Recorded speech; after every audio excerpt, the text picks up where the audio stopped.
bagaimana cara Ba'alwi ini dimusuhi oleh bangsa Indonesia? Mereka mulai melakukan gerakan nativisasi. Apa itu nativisasi? Menonjolkan budaya leluhur dengan menyebut Islam itu agama pendatang, Ba'alwi itu pendatang dari Arab Yaman, ini mereka bukan pribumi, dan seterusnya, saudara. Nah, ini sebetulnya tujuannya untuk mengadu domba. Nggak cukup sampai di situ. Mereka fitnah katanya Ba'alwi itu tidak mengakui Wali Songo sebagai zuriyatul Rasul. Ini fitnah, saudara.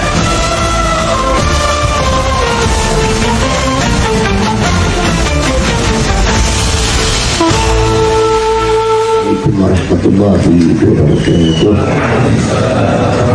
Bismillah walhamdulillah wassalatu wassalamu ala rasulillah wa ala alihi wa sahbihi wa mawalah. Siyadatul habaib asyurafa wa sa'adatul muhibbin al-kurama, usikum jami'a wa nafsi bi taqwallah wa bi ta'ati rasulillah sallallahu alaihi wasallam. ونسأل الله سبحانه وتعالى أن يجعلنا جميعا من المتقين آمين يا رب العالمين. Satu kebahagiaan bagi saya pada kesempatan pagi hari ini bisa bersilaturahim dengan para habaib dan para muhibbin yang ada di Bandung ini, ya Tuhan. Dan terima kasih kepada Habib Zaki Al-Idrus yang telah menjadi tuan rumah bagi kita semua. Terima kasih kepada Al-Rabitatul Alawiyah yang juga pengurusnya hadir bersama kita di tempat ini. Untuk menghemat waktu, langsung saja kita kepada inti masalah yang tadi disampaikan oleh Rabitah Habib Faisal, ya kan, tentang isu yang 1 tahun terakhir ini begitu hangat, yaitu tentang fitnah nasab. Sekali lagi tentang fitnah nasab, ya Wak. Jadi saya ingin mengingatkan diri saya, begitu juga segenap para habaib khususnya dimanapun Anda berada, begitu juga para muhibbin, di dalam menghadapi fitnah nasab ini, silakan kita menyikapi sesuai dengan karakter kita masing-masing. Jadi ada yang menyikapinya dengan santun, dengan ramah, dengan lembut, dengan nasihat, silakan. Ada juga yang menyikapinya dengan tegas, saudara, dengan keras, tapi tidak langgar syariat, juga silakan. Ada juga yang menyikapinya lewat prosedur hukum, membawa persoalan ini ke jalur hukum, silakan. Ada juga yang menyikapinya dengan dialog, diskusi, debat, nggak ada masalah, silakan ya Tuhan. Yang penting jangan kita merasa benar sendiri. Nah ini yang repotnya kalau kita sudah merasa benar sendiri. Contoh, yang menyikapi dengan tegas, keras, tiba-tiba nyindir-nyindir, yang menyikapi dengan lembut, saudara. Nah, jadi yang menyikapi dengan lembut diserang, disindir-sindir, dianggap salah dalam menyikapi, atau sebaliknya, yang menyikapi dengan lembut, dengan santun, suci sendiri. Nah, jadi mereka yang menyikapi dengan tegas, dengan keras disalah-salahkan. Nah, itu nggak betul, itu nggak sesuai dengan akhlak Nabi. Nah ini cara-cara begini nggak betul. Kita langsung aja fokus kepada siapa yang punya masalah, itu yang kita sikapi, bukan kita sikapi sesama kita. Jadi kalau kita sikapi sesama kita ngawur. Ini di depan ada serangan, saudara, silakan masing-masing menangkal serangan tersebut dengan caranya, dan kita saling menghormati sesama kita dengan cara yang berbeda-beda, saudara. Nah jangan sampai serangan datang kita belum tangkal, itu udah saling sindir, yang tegas nyindir yang lembut. Nggak betul tuh cara lembut begitu, yang lembut nyindir yang tegas, itu ekstrim tuh, kekerasan, akhlak Nabi nggak begitu. Ini nggak benar. Sikap-sikap sok benar sendiri, sok suci sendiri, ini yang berbahaya, ya Pak. Maka itu di awal ini sebelum kita mulai sebagai pembuka, tolong yuk kita sikapi dengan karakter kita masing-masing. Jangan memaksakan diri, jangan. Jadi yang biasa lembut, biasa santun, teruskan kelembutan ya ikhwan. Jangan maksa untuk keras, jangan. Yang biasa tegas, teruskan ketegasan. Sudah, yang penting baik yang menyikapi dengan lembut atau dengan tegas atau dengan diskusi, dengan dialog, atau menyikapinya umpamanya dengan prosedur hukum, lewat jalur hukum, jangan ada yang langgar syariat. Intinya itu aja. Jadi tolok ukur kita bukan soal itu lembut atau tegas, bukan. Tolok ukur kita bukan jalur mana yang kita ambil, bukan. Tolok ukur kita jangan langgar syariat. Itu yang paling penting ya. Insya Allah kalau kita jaga cara ini, masing-masing berjuang sendiri-sendiri atau berkelompok atau bersama-sama, ya ikhwan, silakan. Semua cara benar selama tidak langgar syariat. Itu dulu yang saya mau garis bawahi ya ikhwan. Karena saya melihat mulai ada tuh mulai ada di antara kita sendiri nih yang menyikapi, bukan menyikapi menangkal serangan luar, saling sindir ke dalam.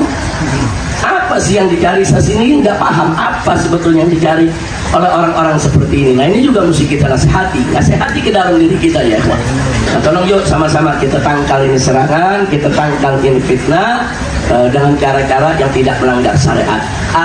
Adapun tentang bagaimana kemasan yang kita mau lakukan, ya silakan sesuai dengan karakter sendiri-sendiri ya ikhwan. Dan kita sudah tahu ya ikhwan bahwa fitnah nasab ini bukan hal yang baru. Itu dulu yang saya mau garis bawahi. Jadi supaya kita nggak kaget-kagetan lihat fitnah nasab 1 tahun ini begitu gencar.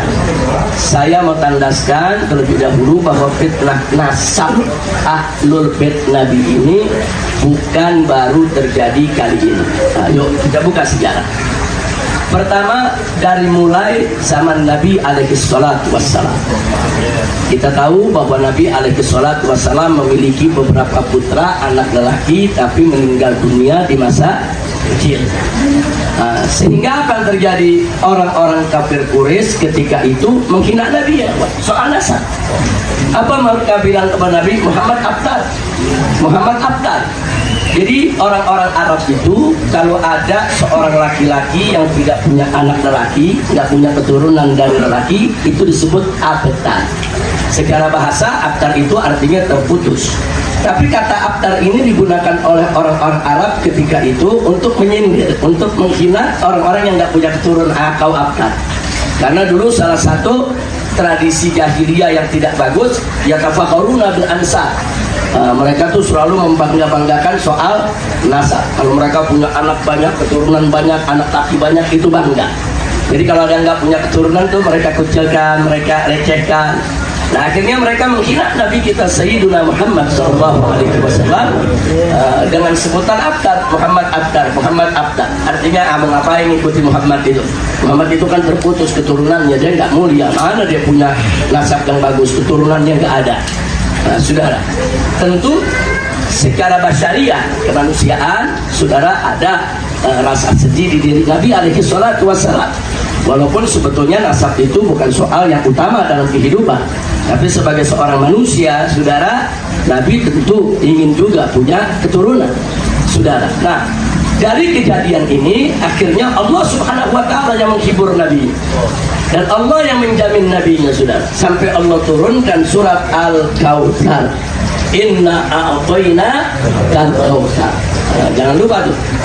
Fasholli li rabbika wanhar. Inna syani'aka huwal abtar. Saudara, kata Al-Kautsar dalam surat Al-Kautsar ini, saudara, kalau kita membuka tafsir, memang ada belasan makna.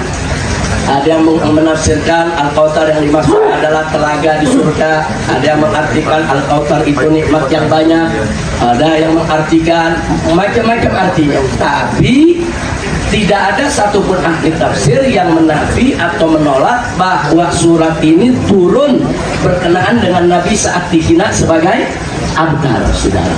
Itu dulu yang kita catat. Artinya apa? Semua ahli tafsir sepakat bahwa sababun nuzul daripada surat Al-Kautsar ini adalah berkenaan dengan nasab Nabi alaihi salatu wassalam. Sehingga silakan ditafsirkan dengan belasan tafsir makna Al-Kautsar, tapi tetap tidak mungkin bisa lari dari sababun nuzulnya, saudara. Nah, maka itu yuk kita lihat akhir daripada surat Al-Kautsar, inna syani'aka wal abtar. Nah, sesungguhnya yang membencimu Muhammad, mereka yang abtar, mereka yang terputus, bukan kamu ya Muhammad. Dengan adanya surat Al-Kautsar, jaminan ilahi dari Allah kalau keturunan Nabi tidak terputus. Subhanallah, ini jaminan Allah. Ini bukan jaminan manusia, bukan Nabi mengada-ngada. Nah, makanya setelah turunnya surat Al-Kautsar ini, saudara berserakan hadis Nabi alaihi salatu wassalam yang menyatakan kalau turunan Fatimah Zahra adalah keturunan beliau. Salah satunya bagaimana Nabi mengatakan kullu bani Adam yantamuna ila abihim.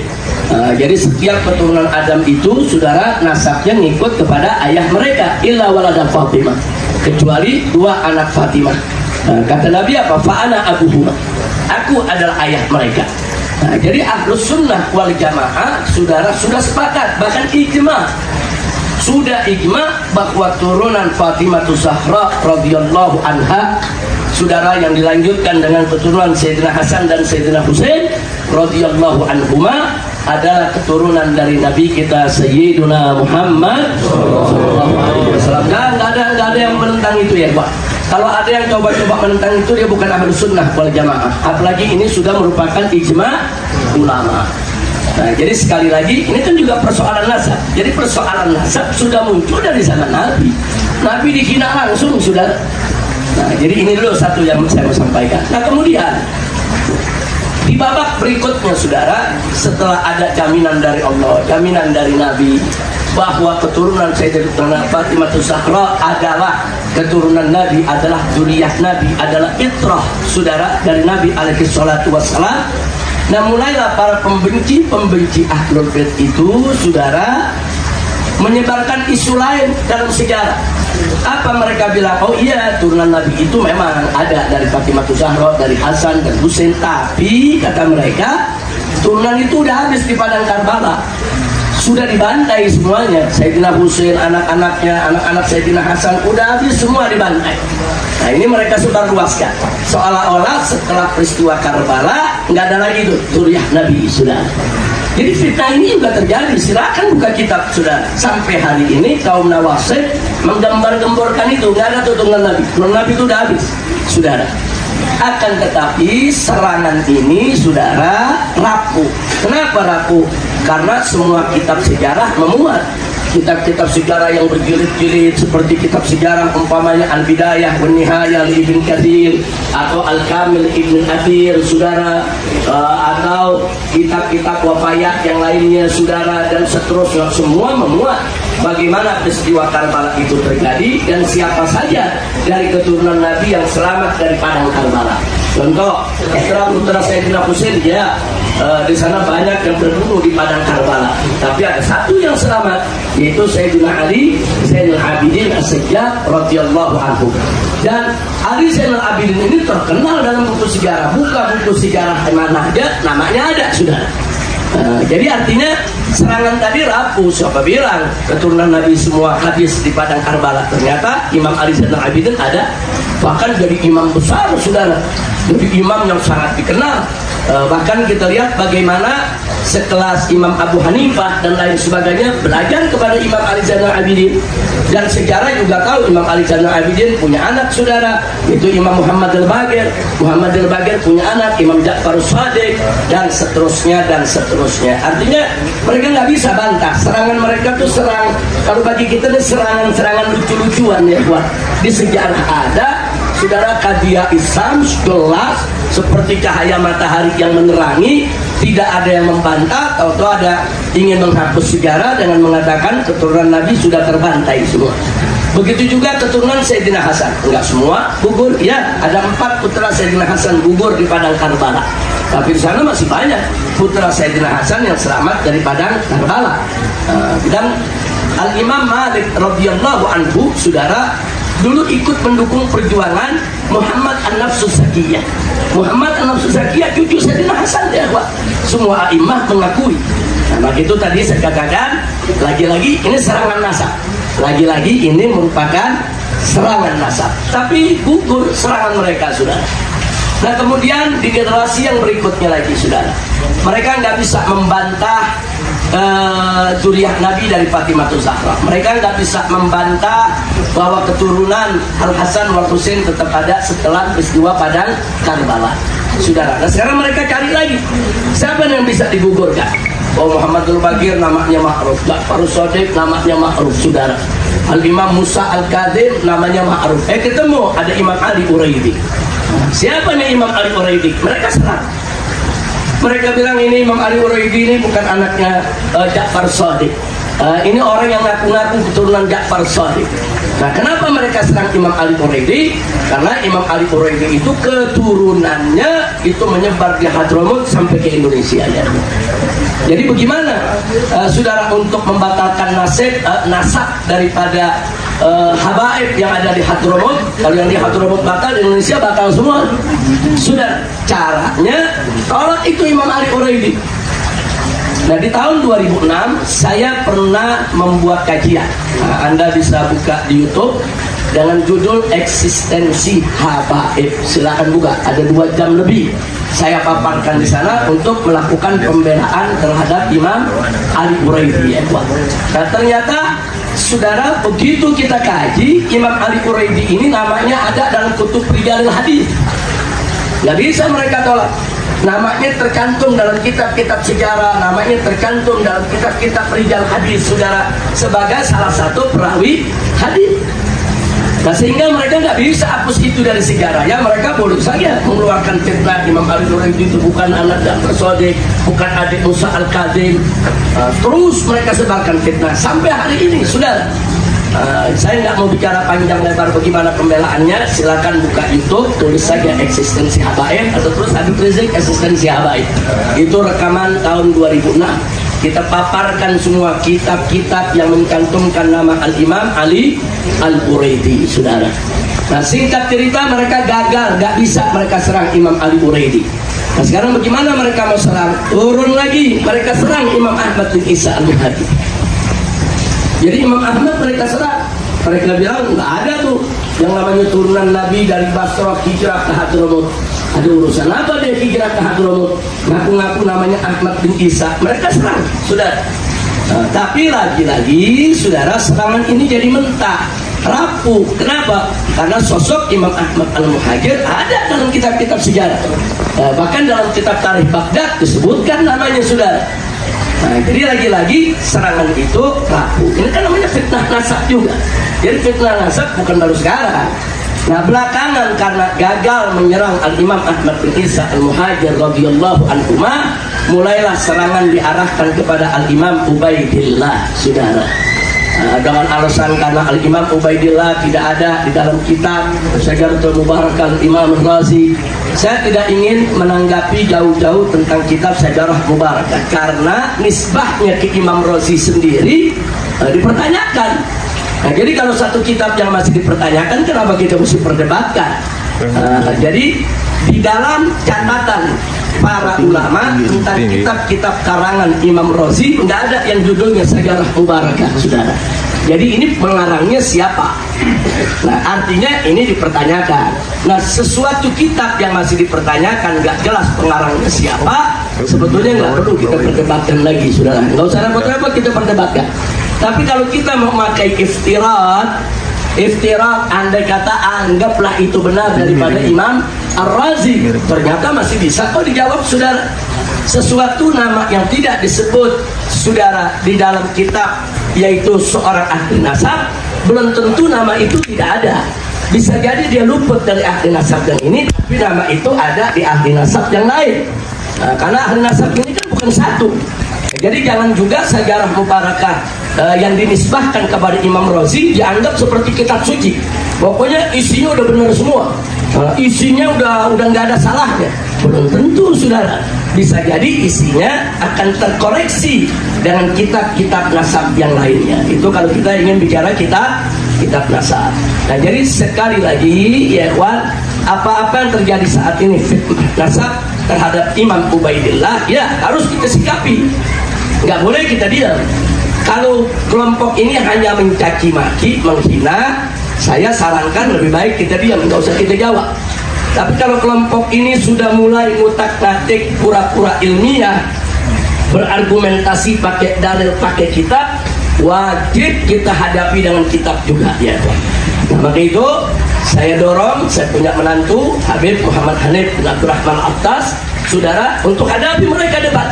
Oh, mereka nantang debat 3 hari 3 malam itu Sultanan Banten. Baik, kita kirim Habib Hanif, saudara, dan kita kirim juga yaitu penasehat penasehat DPP FPI Buya Qurtubi Jailani untuk mendampingi daripada Habib Hanif, karena beliau termasuk salah satu keturunan daripada Kesultanan Banten ya, dampingi debat.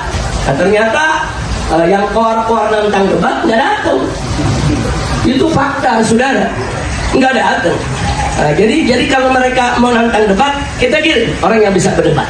Nah, belakangan mereka sudah kelewatan mengancam sweeping Mbak Alwi. Nah, kalau udah begini, saya lihat, oh ini nggak bisa didiemin, saudara. Kalau soal hinaan, kita diam. Nah, kalau soal kajian, kita lawan dengan debat.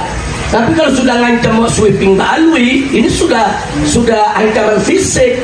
Mereka mau seret Mbak Alwi, usir Mbak Alwi, ini nggak boleh didiemin. Nah, makanya jangan kaget kalau saya tantang mereka. Ayo, saya Mbak Alwi, kapan mau di sweeping? Kita tunggu.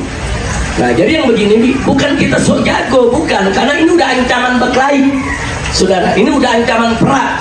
Nah, kalau sudah diancam perang begini, saudara, habaib yang punya kemampuan untuk melayani tantangan tersebut, sambut itu tantangan ya.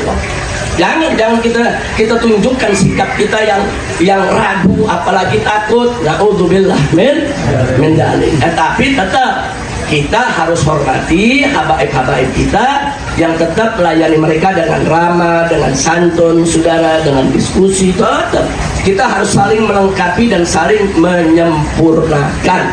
Insya Allah kalau itu yang kita lakukan, saudara, kita akan mendapatkan pertolongan Allah Subhanahu wa taala dan keberkahan dalam perjuangan, insya Allah. Nah, jadi artinya di sini saya tandaskan sekali lagi, sikap mereka ini sudah lewat batas, saudara. Nah, lewat batas ini nggak boleh dibiarkan.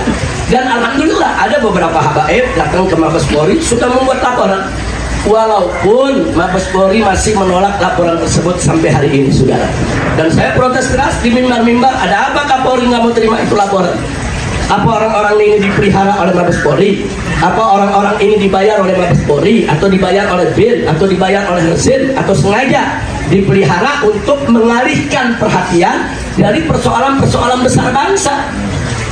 Jangan lupa sekarang ini negeri kita tidak sedang baik-baik saja, saudara. Korupsinya ini sudah bukan lagi 1-2 triliun, total jumlahnya udah ribuan triliun dikorupsi.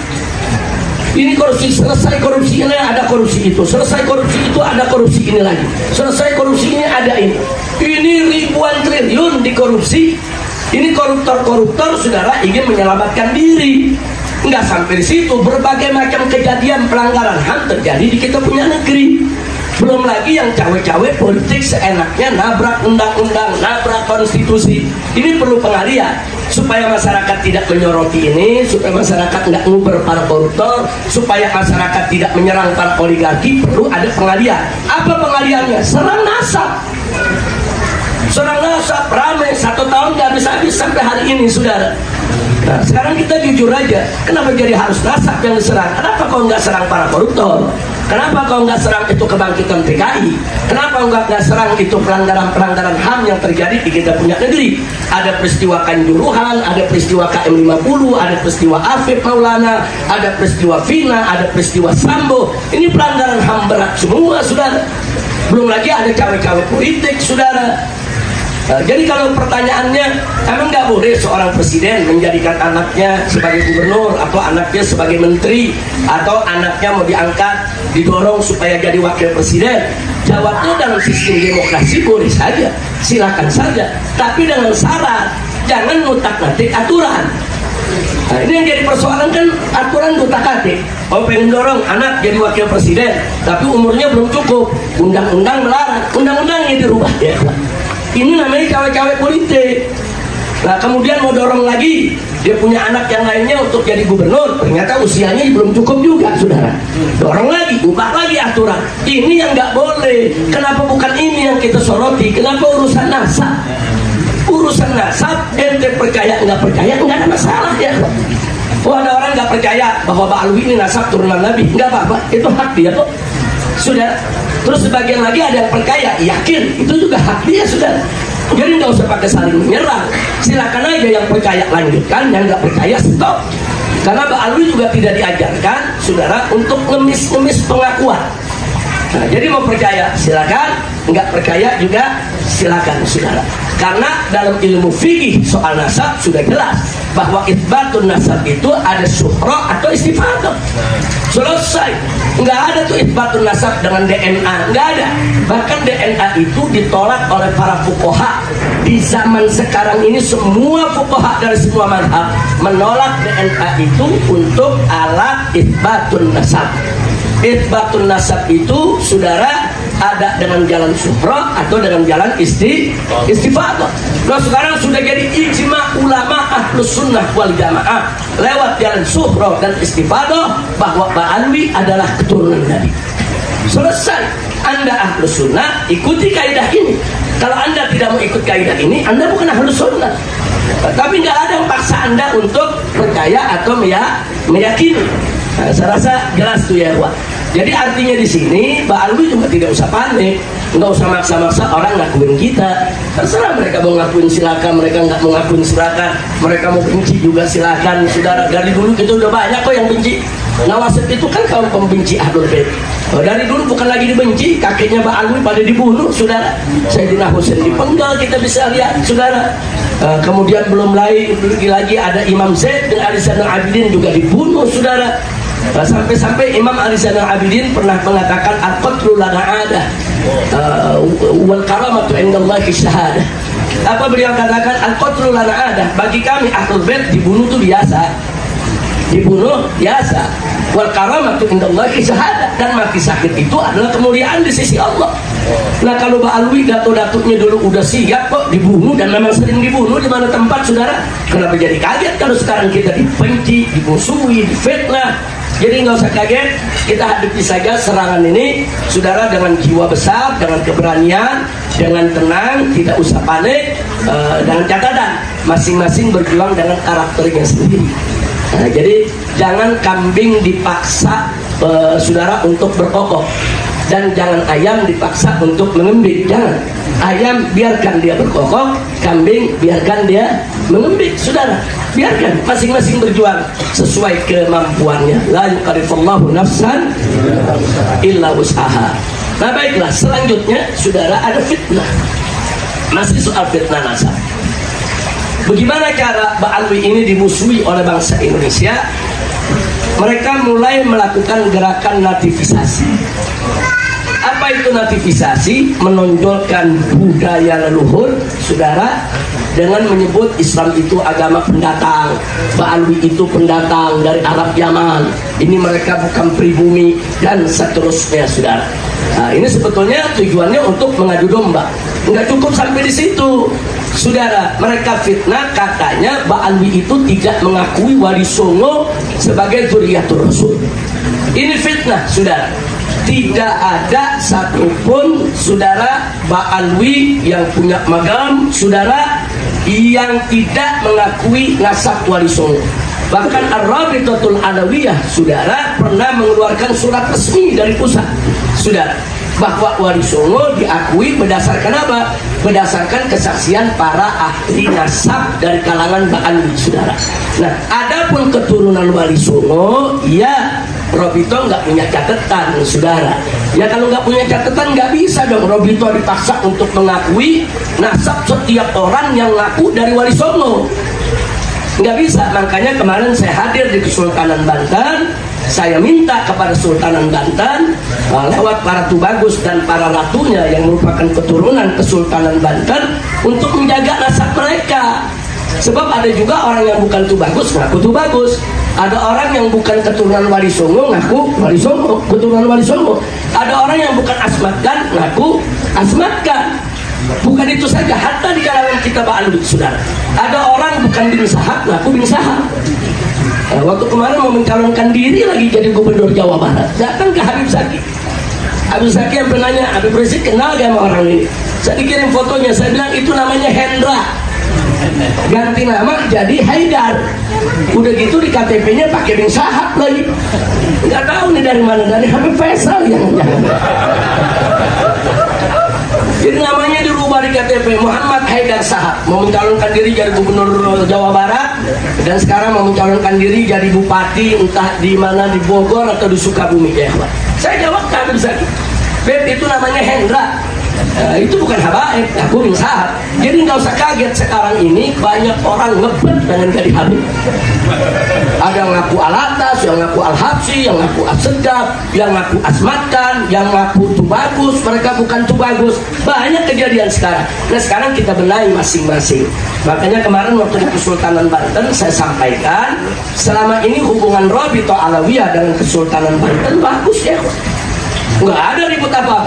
Kesultanan Banten mencatat anak keturunan mereka, saudara, Rabithah Alawiyah mencatat keturunan Ba'alwi yang lainnya. Kalau ada yang bertanya, kenapa Rabithah Alawiyah nggak mencatat keturunan Asmat Khan dari Kesultanan, saudara? Karena keturunan Asmat Khan, satu, datang ke Indonesia lebih dulu dari yang lainnya. Dari Ba'alwi yang lain mereka lebih dulu datang. Yang kedua, mereka jadi sultan di Indonesia. Nah, yang namanya kesultanan itu nasabnya nggak terbuka, saudara. Tapi ada catatan di dalam kesultanan. Dan yang namanya kesultanan yang dicatat bukan anak laki saja, sampai perempuan, sampai mantu dicatat ya. Oh ini mantunya Pangeran Anu, mantunya Pangeran Anu, Putri Anu, saudara. Semua dikasih gelar yang sama, saudara. Itu catatan kesultanan. Yang tahu catatan itu hanya kesultanan. Rabithah nggak tahu, malah bisa Rabithah nyolong masuk kesultanan untuk mengambil itu catatan yang nggak boleh, saudara. Nah jadi Rabithah selama ini nggak pernah usir dengan catatan kesultanan. Makanya kemarin saya katakan di Banten, silakan kesultanan lanjutkan catatannya. Hanya saya minta lebih rapi, lebih ketat, saudara. Jangan sampai yang bukan keluarga besar kesultanan ngaku-ngaku keluarga besar kesultanan. Sementara Ba'alwi yang lain kan datang belakangan ke Indonesia, saudara. Jangan lupa, dan datangnya langsung dari Hadramut kemarin. Nah, kalau Asmat Khan ini kan datangnya nggak langsung dari Hadramut ke India, ada ke Champa, saudara, ke Kamboja, nah baru ke Indonesia, saudara. Jadi memang jalur hijrah kita ini berbeda, tapi kita satu keluarga semua. Nah karena itu yang Ba'alwi yang lain, saudara, datang kemari, mereka punya komunitas, kelompok, saudara, mereka punya catatan jelas. Dan Rabithah itu hanya mencatat anak lelaki. Nah, anak perempuan kan nggak dicatat. Mana ada Rabithah nyatat anak perempuan kita ya, Pak? Kenapa? Karena garis keturunan itu daripada lelaki, intisab ilal A. Itu satu. Kedua, mana ada Rabithah nyatat mantu-mantu, saudara? Nggak ada. Oh ini mantunya si fulan, ini mantu si fulan. Rabithah bukan kesultanan, bukan kerajaan.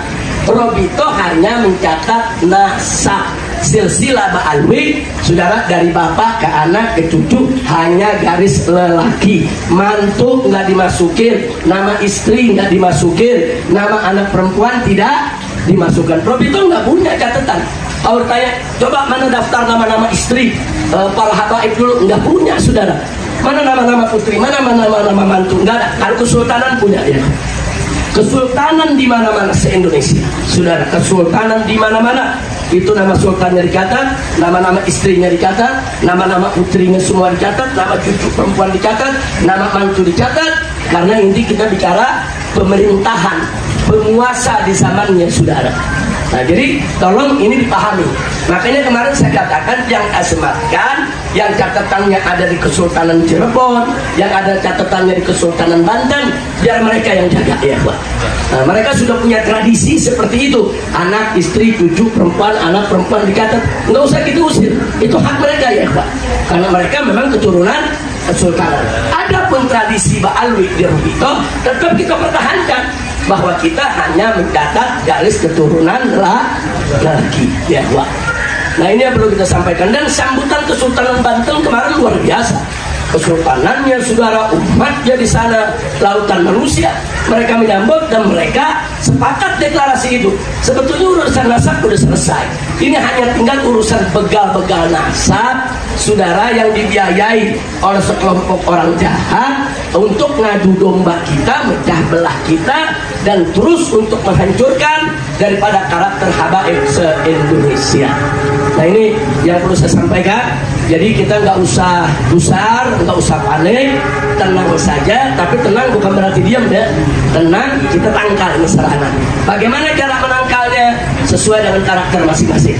Yang mau menangkal dengan pelaporan, silakan. Yang mau menangkal dengan diskusi, silakan. Yang mau menangkal dengan lembut, dengan tetap mendoakan mereka agar dapat taufik dan hidayah dengan nasihat yang baik, silakan. Yang mau menghadapi mereka, saudara, dengan tegas, keras, saudara, silakan. Selama tidak melanggar syariat. Nah, ini yang perlu saya sampaikan. Baik, sebelum saya akhiri, saudara, kalau mereka memfitnah Pak Alwi nggak ngakui nasab Wali Songo, siapa bilang? Saya buka kitabnya, saudara. Ini kitab Khidmatul Ashirah. Kitab Khidmatul Ashirah ini sebetulnya rangkuman ringkasan dari kitab Samsud Dhahirah, saudara. Kitab ini ditulis, saudara, disusun oleh Al-Habib Ahmad bin Abdullah As-Saggaf Al-Alawi. Beliau seorang mu'arrikh dan nasabah. Beliau seorang ahli tarikh, ahli sejarah, dan seorang ahli nasab, ya Pak. Di sini kalau kita lihat di halaman sebelum akhir, beliau catat nasab Wali Songo, sudah. Beliau catat lengkap catatannya. Di sini ditulis di atas Sajaratus Sadah Al-Abdul Malik An-Nasyi'in lil Islam bisyarqil Aqsa. An-Nasyirin bil Islam Syarqil Aqsa. Artinya apa? Ini adalah sadah keturunan Amir Abdul Malik. Amir Abdul Malik itu adalah kakek moyangnya daripada keluarga besar Asmat Khan. Beliau hidup di India, saudara. Di sini disebutkan apa? An-Nasyirin. Mereka ini adalah penyebar lil Islam, yang menyebarkan Islam bil Syarqil Aqsa, di timur jauh. Maksudnya timur jauh itu Asia Tenggara, saudara, Asia Selatan, dari mulai India sampai ke Kamboja, Thailand, Filipina, Malaysia, Brunei, Singapura, Indonesia, saudara, ini semua turunan daripada Asmat Khan. Ditulis. Ada nasab Sunan Gunung Jati, ada nasab Sunan Gresik, saudara, lengkap ditulis. Nah, ini kitab bukan baru umur setahun 2 tahun. Jadi kalau ada yang bilang habaib Pak Alwi nggak ngakuin Wali Songo sebagai juriah Rasul, fitnah, bohong, saudara. Nah, ini kitab menjadi bukti. Siapa bilang? Ini kitab Pak Alwi. Ini kitab Habib Al-Asgaf, saudara. Diakui kok kalau Wali Songo itu min dzurriyyatin Nabi alaihi salatu wassalam.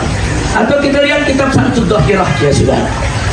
Ini kitab Samsud Dhahirah karangan Al-Habib Abdurrahman bin Muhammad bin Husain Al-Mashhur, saudara, yang ditahqiq oleh As-Sayyid Muhammad Dia Syihab. Ustaz Dia ini dulu salah satu pimpinan daripada Jamiat Khair di zamannya. Beliau dikenal sebagai seorang penulis dan sebagai seorang ahli bahasa Arab yang luar biasa. Beliau sahabat Kiai Haji Abdullah bin Nuh dari Cianjur, dari Bogor, yaitu Mama Abdullah bin Nuh, saudara, dulu seperjuangan. Nah, sekarang dalam kitab ini mari kita lihat. Dalam kitab ini, ya ikhwan, dituliskan ini nasabnya Sultan Hasanuddin. Ini nasab Sultan Hasanuddin, ditulis Maulana Hasanuddin bin Sarif Maulana Hidayatullah, saudara. Terus ditulis dia punya nasab, saudara, sampai kepada Nabi kita Muhammad sallallahu alaihi wasallam. Artinya lagi-lagi kitab Samsud Dhahirah ini kita pegangan nasab, saudara. Salah satu kita pegangan nasab yang berperan di Ar-Rabitatul Alawiyah, salah satunya kitab ini. Dan kitab ini, saudara, ma'ruf indal habaib, baik di Hadramut, di Saudi, di Mesir, di mana tempat, sampai di Indonesia. Ternyata diakui kok kalau Sunan Hasanuddin itu adalah min dzurriyyatir Rasul. Jadi kalau saudara mereka sekarang ini pegang nasab mengatakan bahwa Alwi nggak ngakuin tuh nasab Wali Songo, fitnah, mereka bohong. Kalau mereka katakan enggak ada nih Habib Fulan nggak ngakui, kalau oknumnya nggak mengakui, jangan itu dikatakan pendapat semua habaib. Saudara, kalau oknum belum tentu oknumnya nasabah, belum tentu oknumnya mu'arrikh. Kalau ini jelas-jelas ini kitab nasab. yang nulisnya ahli nasab. Ini kitab nasab, yang tulisnya ahli sejarah, saudara. Nah, nggak sampai di situ. Nah, ini lagi, saudara, ada Risalatul Atraf karangan Al-Habib Alwi bin Tahir Al-Haddad Mufti Johor. Siapa nggak kenal Mufti Johor, saudara? Nah, ini juga seorang mu'arrikh dan seorang nasabah. Di dalam kitabnya ini, saudara, dia rincikan semua nasab-nasab daripada para sunan, saudara. Nah, jadi artinya apa? Siapa bilang Pak Alwi tidak mengakui Wali Songo itu bagian daripada Dzurriyyatur Rasul? Yang jadi masalah, pertanyaan mereka, tapi kenapa Robito nggak mau keluarkan nasab untuk anak cucunya? Saudara, dari sunan-sunannya, Wali Songonya, Robito punya catatan dari nasabah mereka. Tapi anak keturunan mereka, Robito nggak punya catatan. Kalau Robito nggak punya catatan, Robito tidak punya hak untuk menolak atau membenarkan nasab mereka. Orang nggak punya catatan, sama juga ladri, saudara, nggak tahu.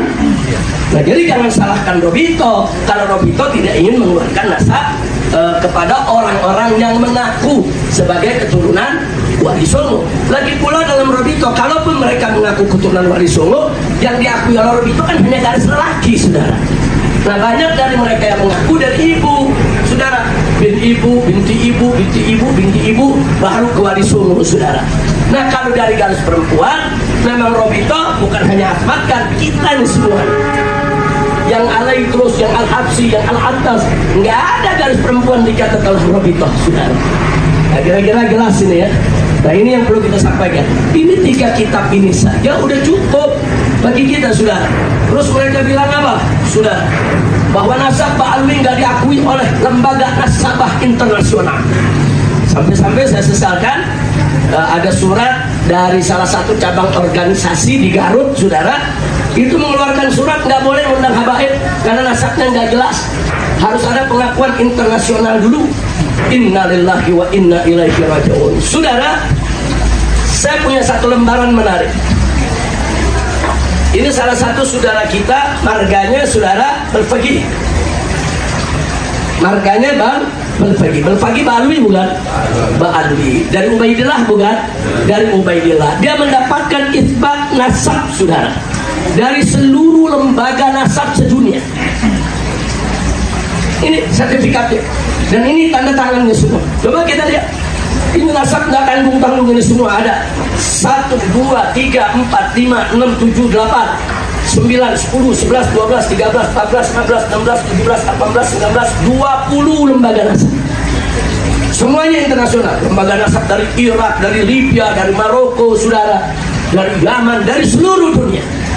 Dan di sini ditulis fulan bin fulan Belfagi, terus saudara sampai Imam Ubaidillah bin Ahmad Al-Muhajir. Artinya lembaga nasab seluruh dunia mengakui kalau Imam Ubaidillah adalah anak Imam Ahmad bin Isa. Mau apa lagi bukti yang mereka cari? Tapi sebetulnya mereka bukan mencari bukti, bukan, saudara, bukan. Mereka mencari bukti, bukan. Mereka hanya ingin, saudara, yaitu karakter assassination. Mereka hanya ingin membunuh karakternya habaib. Itu aja. Nah, jadi sekali lagi kalau kita mau keluarkan, banyak sekali. Masih ada satu buku lagi, saudara. Judulnya Sultanah Banten. Ini dikarang oleh tadi, yaitu dikarang oleh Al-Habib Ahmad bin Abdullah As-Segaf, saudara. Dan ini sudah ditahqiq, saudara, oleh Dr. Muhammad bin Abi Bakar bin Abdullah Bazek. Dan yang satu lagi oleh Kiai dari Indonesia, yaitu Kiai Haji Abu Mustafa Asif Abdul Qadir Jailani, saudara. Di sini lengkap nasab daripada Kesultanan Banten dimuat, ya ikhwan. Nah, bahkan nggak sampai di situ, saudara. Ini kitab Tajul A'ras, saudara.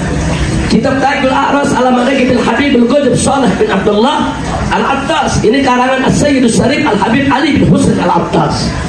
Di buku ini, saudara, kita sudah kasih tanda. Mari kita lihat, saudara.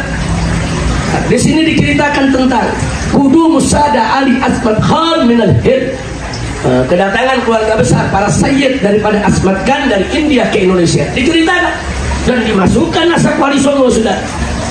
Nah, jadi artinya yang Asgafnya, yang bin Sahabnya, yang Al-Masyhurnya, yang Al-Attasnya, saudara, ini semua ahli nasab. Ini semua ahli sejarah dan semua mengakui kalau Wali Songo min dzurriyyatir Rasul. Ya, ada perbedaan tentang Sunan Kalijaga dan Sunan Muria, saudara. Tapi selain Sunan Kalijaga dan Sunan Muria, itu boleh dikatakan disepakati oleh kalangan Ba'alwi kalau mereka semua adalah Atmakan. Artinya kalau mereka semua Atmakan, berarti mereka semua Ba'alwi, sama sama kita. Berarti mereka semua turunan Imam Ubaidillah. Jadi kalau Imam Ubaidillah mereka protes, mereka batalkan itu nasab, berarti Wali Songo batal nasabnya semua, ya. Nah, makanya kemarin di Banten saya sampaikan, saya katakan yang mereka serang bukan nasab Ba'alwi aja, yang mereka serang bukan nasab habaib aja, bukan nasab kita orang, mereka serang nasab kesultanan, saudara. Mereka serang itu nasab Wali Songo, saudara. Ya, Wali Songo punya manuskrip banyak. Ada yang mengatakan dari Musa Al-Kadzim, ada yang mengatakan dari lainnya, saudara. Tapi dari semua manuskrip yang terbanyak, yang paling akurat menyatakan mereka semua Atmakan. Kalau mereka Atmakan, otomatis mereka keturunan Imam Ubaidillah. Nah, kalau mereka keturunan Ubaidillah, berarti kalau Imam Ubaidillah tidak diakui, maka Wali Songo juga nggak bisa diakui, saudara. Bahaya ini. Nah, makanya kemarin saya sampaikan di Kesultanan Banten, hati-hati, yang diserang bukan kami saja. Anda ini para tubagus, para ratu yang berasal daripada keturunan Sultanan Banten, Anda diserang semua. Anda juga nggak boleh diam. Nah, makanya di Banten kemarin ada deklarasi, saudara, dari Kesultanan Banten bahwa Kesultanan Banten adalah zuriyah Atmakan dari Imam Ubaidillah, sudah. Alhamdulillahirabbil alamin. Itu saja yang bisa saya sampaikan. Artinya saya sampaikan di sini, saudara, saya tidak ingin memprovokasi siapapun. Jadi sebagaimana tadi saya katakan, ayam biarkan dia berkokok, kambing biarkan dia mengembik, saudara. Jadi silakan kita berjuang dengan cara kita masing-masing. Serangan ini harus kita tangkal. Tangkalnya terserah, saudara. Mau dengan santun, dengan nasihat, dengan doa, silakan. Mau tangkalnya dengan proses hukum, saudara, silakan. Mau tangkalnya lewat mimbar, cara yang tegas, silakan, saudara. Nah, masing-masing silakan berjuang dengan karakternya. Dan jangan saling nyindir, jangan saling hina, jangan merasa diri paling benar, paling hebat, paling berani, paling suci, paling mulia, paling agung, seolah-olah dai lain udah nggak benar semua, dia doang yang paling suci, saudara. Jangan. Anda mau berjuang dengan santun, dengan sopan, gaya sufi, silakan. Tapi jangan Anda serang kalau ada habaib yang melapor ke Mabes Polri. Jangan Anda serang kalau ada habaib yang menyiapkan laskar untuk lawan mereka. Jangan Anda serang kalau habaib yang terang-terangan secara tegas untuk menangkal serangan mereka. Jangan. Kalau Anda mau serang kemari kan lucu, katanya Anda lembut menghadapi mereka, lah kok ke dalam jadi nyindir. Ini kelembutan di mana? Ini sufi palsu ini, saudara. Kok keluar dia bisa lembut, ke dalam dia nyindir. Ini ngawur yang begini. Nah, jadi yang begini-begini saya nasihatkan, saudara, tubu ilallah, taubatlah kepada Allah Subhanahu wa taala. Yuk kita kembali ke barisan. Yuk masing-masing kita berjuang dengan cara kita masing-masing. Insya Allah. Nah, ini yang saya mau sampaikan, dan insya Allah saya dengan kawan-kawan di Front Persaudaraan Islam akan terus bergeliat. Kami akan terus keliling Indonesia, ya kawan. Hari ini kita akan safari di Jawa Barat, di Bandung, di Ciamis, di Tasik, di Garut, saudara. Semalam kita sudah gelar acara di Purwakarta. Kita ketemu dengan para kiai, para pimpinan pondok pesantren, para pimpinan majelis taklim. Kita akan terus melakukan koordinasi dan konsolidasi untuk merapatkan barisan agar kita tidak dipecah belah. Insya Allah, tolong doakan saja agar upaya ini membuahkan hasil, upaya ini diridhoi Allah, diberkahi oleh Allah Subhanahu wa taala, sehingga fitnah ini bisa hilang. Nah, sebelum saya akhirnya saya ingatkan, saya yakin, saudara, 1000% bahwa fitnah nasab ini memang direkayasa. Fitnah nasab ini adalah gerakan intelijen. Fitnah nasab ini memang ada yang memodali. Kalau pertanyaannya, kenapa harus nasab yang diserang, saudara? Karena di Indonesia ini, saudara, ada dua pilar yang luar biasa untuk perjuangan umat. Yang pertama adalah Itratun Nubuwah, saudara, keturunan Nabi alaihi salatu wassalam, yaitu habaib. Yang kedua adalah warasatul anbiya, yaitu para ulama, para kiai, para ajangan. Ini dua pilar ini luar biasa ini, saudara. Para ulama, para kiai, para ajangan, ini ulama warasatul anbiya, pewarisnya para nabi. Nah sementara para habaib saudara itu yang Nabi katakan dalam hadisnya, taraktu fikum muttaqin kitabullah wa itrati ahli baiti. Nah, artinya apa di sini? Ini ada dua pilar yang luar biasa, saudara. Ini dua pilar kalau bersatu, masya Allah. Ini pilar, saudara. Mereka punya pondok pesantren di mana-mana, madrasah di mana-mana, majelis taklim di mana-mana, saudara. Tabligh akbar di mana-mana. Kalau sekali gelar acara ratusan ribu orang yang hadir, saudara. Nah ini bagi musuh-musuh Islam ini ancaman. Bagi orang-orang politisi busuk ini ancaman. Ini harus dibubarkan, saudara. Makanya jalan pertama, kiai sama habaib diadu domba.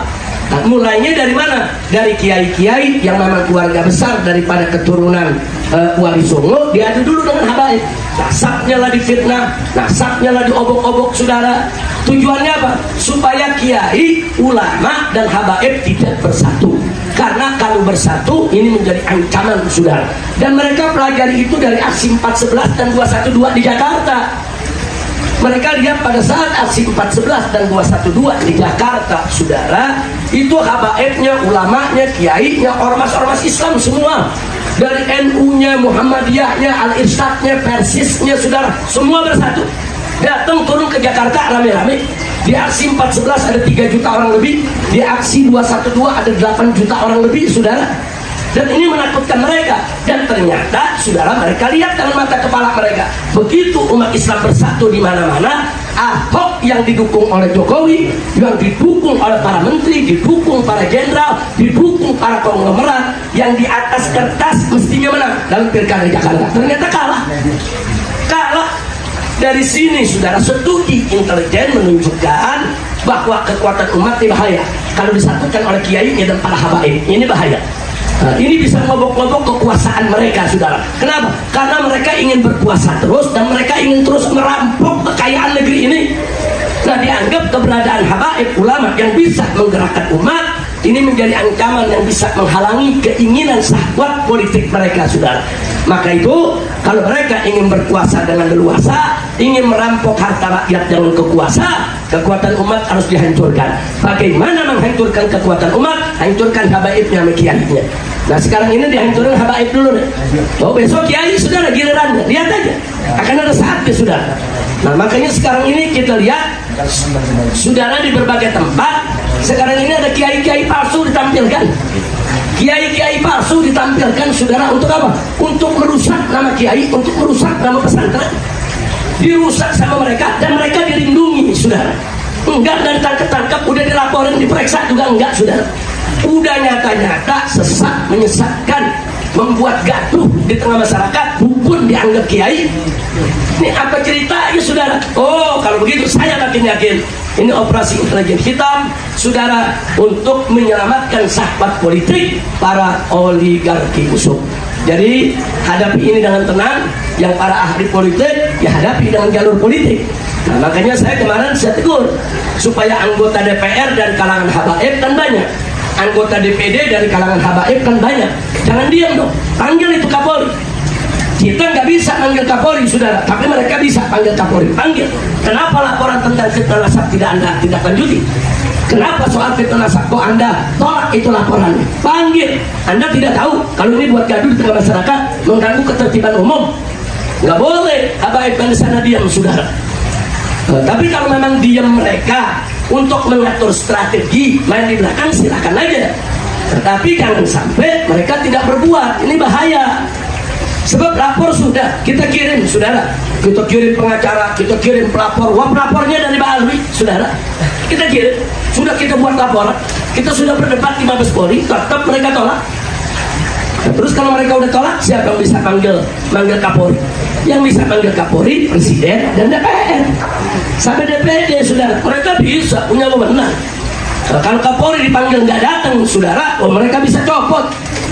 Nah, maka itu, yuk, yang ada di sini, kalau yang punya akses ke keluarga, kerabat, teman, yang jadi anggota DPR, para habaibnya yang jadi anggota DPD, tolong bergerak. Stop fitnah nasab ini.